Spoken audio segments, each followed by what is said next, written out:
February the 4th, Exodus 19:16 through 21:21. On the morning of the third day, there was a terrific thunder and lightning storm, and a huge cloud came down upon the mountain. And there was a long, loud blast, as from a ram's horn, and all the people trembled. Moses led them out from the camp to meet God. And they stood at the foot of the mountain. All Mount Sinai was covered with smoke, because Jehovah descended upon it in the form of fire. The smoke billowed into the sky as from a furnace, and the whole mountain shook with a violent earthquake. As the trumpet blast grew louder and louder, Moses spoke, and God thundered his reply. So the Lord came down upon the top of Mount Sinai, and called Moses up to the top of the mountain. And Moses ascended to God. But the Lord told Moses, "Go back down, and warn the people not to cross the boundaries. They must not come up here to try to see God, for they will die. Even the priests on duty must sanctify themselves, lest Jehovah destroy them." But the people won't come up into the mountain. You told them not to. You told me to set boundaries around the mountain and to declare it off limits because it is reserved for God. But Jehovah said, "Go on down, and bring Aaron back with you, and don't let the priests and the people break across the boundaries or try to come up here, or I will destroy them." So Moses went down to the people and told them what God had said.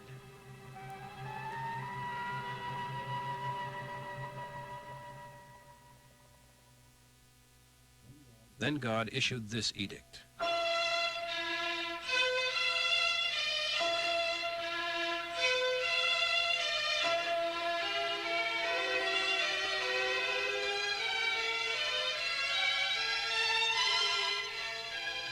I am Jehovah, your God, who liberated you from your slavery in Egypt.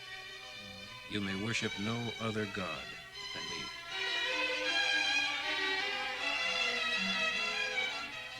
You shall not make yourselves any idols, any images resembling animals, birds, or fish. You must never bow to an image, or worship it in any way, for I, the Lord your God, am very possessive. I will not share your affection with any other god.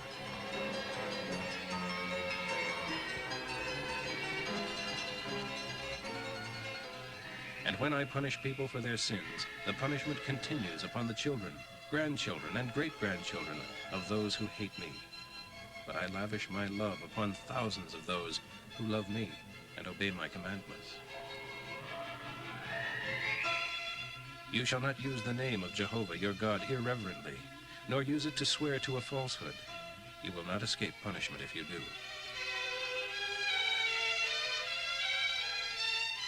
Remember to observe the Sabbath as a holy day. 6 days a week are for your daily duties and your regular work, but the seventh day is a day of Sabbath rest before the Lord your God. On that day you are to do no work of any kind, nor shall your son, daughter, or slaves, whether men or women, or your cattle, or your house guests. For in 6 days the Lord made the heaven, earth, and sea, and everything in them, and rested the seventh day. So he blessed the Sabbath day, and set it aside for rest.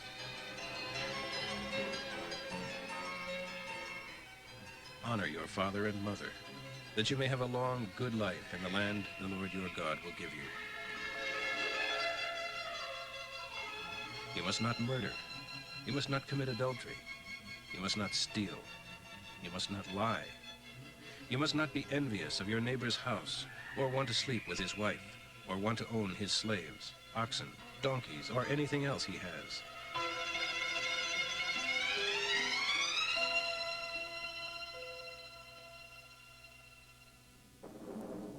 All the people saw the lightning and the smoke billowing from the mountain, and heard the thunder and the long, frightening trumpet blast. And they stood at a distance, shaking with fear. They said to Moses, "You tell us what God says, and we will obey. But don't let God speak directly to us, or it will kill us." Don't be afraid, for God has come in this way to show you his awesome power, so that from now on you will be afraid to sin against him. As the people stood in the distance, Moses entered into the deep darkness where God was. And the Lord told Moses to be his spokesman to the people of Israel. You are witnesses to the fact that I have made known my will to you from heaven. Remember, you must not make or worship idols made of silver or gold or of anything else. The altars you make for me must be simple altars of earth. Offer upon them your sacrifices to me, your burnt offerings and peace offerings of sheep and oxen. Build altars only where I tell you to, and I will come and bless you there. You may also build altars from stone, but if you do, then use only uncut stones and boulders. Don't chip or shape the stones with a tool, for that would make them unfit for my altar. And don't make steps for the altar, or someone might look up beneath the skirts of your clothing and see your nakedness. Here are other laws you must obey. If you buy a Hebrew slave, he shall serve only 6 years, and be freed in the 7th year, and need pay nothing to regain his freedom. If he sold himself as a slave before he married, then if he married afterwards, only he shall be freed. But if he was married before he became a slave, then his wife shall be freed with him at the same time. But if his master gave him a wife while he was a slave, and they have sons or daughters, the wife and children shall still belong to the master, and he shall go out by himself, free. But if the man shall plainly declare, I prefer my master, my wife, and my children, and I would rather not go free, then his master shall bring him before the judges, and shall publicly bore his ear with an awl, and after that he will be a slave forever. If a man sells his daughter as a slave, she shall not be freed at the end of 6 years, as the men are. If she does not please the man who bought her, then he shall let her be bought back again. But he has no power to sell her to foreigners, since he has wronged her by no longer wanting her after marrying her. And if he arranges an engagement between a Hebrew slave girl and his son, then he may no longer treat her as a slave girl, but must treat her as a daughter. If he himself marries her, and then takes another wife, he may not reduce her food or clothing, or fail to sleep with her as his wife. If he fails in any of these 3 things, then she may leave freely without any payment. Anyone who hits a man so hard that he dies shall surely be put to death. But if it is accidental, an act of God, and not intentional, then I will appoint a place where he can run and get protection. However, if a man deliberately attacks another, intending to kill him, drag him even from my altar and kill him. Anyone who strikes his father or mother shall surely be put to death. A kidnapper must be killed, whether he is caught in possession of his victim or has already sold him as a slave. Anyone who reviles or curses his mother or father shall surely be put to death. If 2 men are fighting, and one hits the other with a stone or with his fist, and injures him so that he must be confined to bed, but doesn't die, if later he is able to walk again, even with a limp, the man who hit him will be innocent, except that he must pay for the loss of his time until he is thoroughly healed, and pay any medical expenses. If a man beats his slave to death, whether the slave is male or female, that man shall surely be punished. However, if the slave does not die for a couple of days, then the man shall not be punished, for the slave is his property. Matthew 23:13 through 39. Woe to you, Pharisees, and you other religious leaders, hypocrites! For you won't let others enter the kingdom of heaven, and won't go in yourselves. And you pretend to be holy, with all your long public prayers in the streets, while you are evicting widows from their homes. Hypocrites! Yes, woe upon you, hypocrites! For you go to all lengths to make one convert, and then turn him into twice the son of hell you are yourselves. Blind guides, woe upon you! For your rule is that to swear by God's temple means nothing. You can break that oath, but to swear by the gold in the temple is binding. Blind fools, which is greater, the gold or the temple that sanctifies the gold? And you say that to take an oath by the altar can be broken, but to swear by the gifts on the altar is binding. Blind, for which is greater, the gift on the altar or the altar itself that sanctifies the gift? When you swear by the altar, you are swearing by it and everything on it. And when you swear by the temple, you are swearing by it and by God who lives in it. And when you swear by heavens, you are swearing by the throne of God and by God himself. Yes, woe upon you, Pharisees, and you other religious leaders, hypocrites! For you tithe down to the last mint leaf in your garden, but ignore the important things, justice and mercy and faith. Yes, you should tithe, but you shouldn't leave the more important things undone. Blind guides, you strain out a gnat and swallow a camel. Woe to you, Pharisees, and you religious leaders, hypocrites! You are so careful to polish the outside of the cup, but the inside is foul with extortion and greed. Blind Pharisees, first cleanse the inside of the cup, and then the whole cup will be clean. Woe to you, Pharisees, and you religious leaders! You are like beautiful mausoleums, full of dead men's bones and of foulness and corruption. You try to look like saintly men, but underneath those pious robes of yours are hearts besmirched with every sort of hypocrisy and sin. Yes, woe to you, Pharisees, and you religious leaders, hypocrites!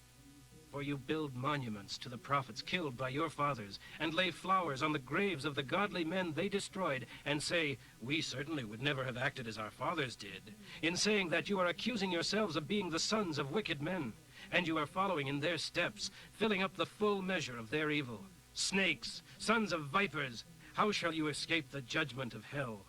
I will send you prophets and spirit-filled men and inspired writers, and you will kill some by crucifixion and rip open the backs of others with whips in your synagogues and hound them from city to city, so that you will become guilty of all the blood of murdered godly men, from righteous Abel to Zechariah, son of Barachiah, slain by you in the temple between the altar and the sanctuary.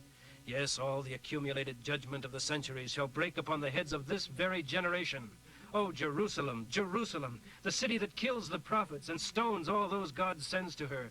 How often have I wanted to gather your children together, as a hen gathers her chicks beneath her wings, but you wouldn't let me. And now your house is left to you, desolate. For I tell you this, you will never see me again until you are ready to welcome the one sent to you from God. Psalm 28, 1 through 9. I plead with you to help me, Lord, for you are my rock of safety. If you refuse to answer me, I might as well give up and die. Lord, I lift my hands to heaven and implore your help. Oh, listen to my cry. Don't punish me with all the wicked ones who speak so sweetly to their neighbors while planning to murder them. Give them the punishment they so richly deserve. Measure it out to them in proportion to their wickedness. Pay them back for all their evil deeds. They care nothing for God or what he has done or what he has made. Therefore God will dismantle them like old buildings, never to be rebuilt again. Oh, praise the Lord, for he has listened to my pleadings. He is my strength, my shield from every danger. I trusted in him, and he helped me. Joy rises in my heart until I burst out in songs of praise to him. The Lord protects his people and gives victory to his anointed king. Defend your people, Lord. Defend and bless your chosen ones. Lead them like a shepherd and carry them forever in your arms. Proverbs for today, 7, 1 through 5. Follow my advice, my son. Always keep it in mind and stick to it. Obey me and live. Guard my words as your most precious possession. Write them down and also keep them deep within your heart. Love wisdom like a sweetheart. Make her a beloved member of your family. Let her hold you back from visiting a prostitute, from listening to her flattery.